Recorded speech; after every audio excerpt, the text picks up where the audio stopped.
आता परिसरामध्ये पाणी साचायला सुरुवात झाली आहे। मुंबईला आज पावसाचा रेड अलर्ट दिलाय।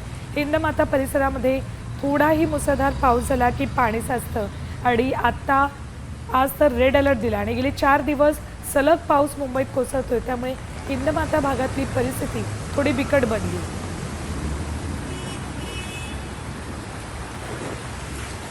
कितीही पंप लावले तरी सुद्धा मुंबईतले काही भाग असेल की जिथे पाणी साचतं। भौगोलिक परिस्थिती मुंबईची पाहता या भागांमध्ये पाणी साचायला तर सुरुवात झाली।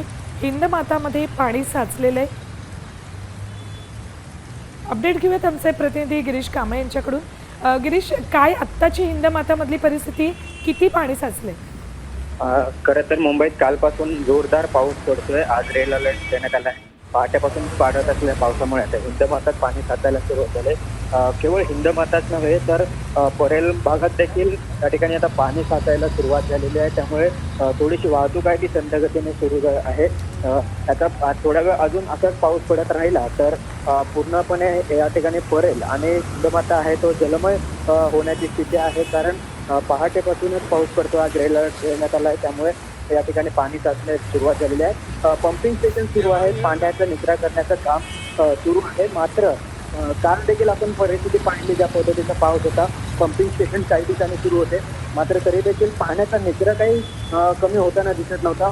2 ते 3 तास पाणी हे साचून राहिलेलं होतं, त्यामुळे पालिकेचा ढेकळा कारभार हा देखील काल दिसून आला। पालिकेत काल पाहणी फक्त प्रशासन करत राहिलं, मात्र किती पंपिंग स्टेशन खुले करण्यात आले त्याबाबतची माहिती काय? या सगळ्या परिस्थितीवर लक्ष ठेवून द्या। वेळोवेळी तुमच्याकडनं अपडेट्स घेऊ आणि स्वतःची काळजी घ्या।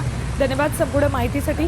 तर हिंदमाता परिसरातली दृश्य या भागात नेहमी पाणी साचतं, मात्र गेले 4 दिवस सतत पाऊस कोसळतोय, त्यामुळे नेहमीपेक्षा जास्त पाणी या भागामध्ये साचायला आता सुरुवात झाली।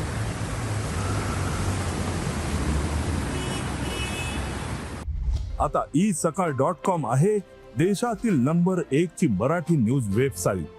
प्रत्येक अपडेटसाठी isakal.com ला नक्की भेट द्या।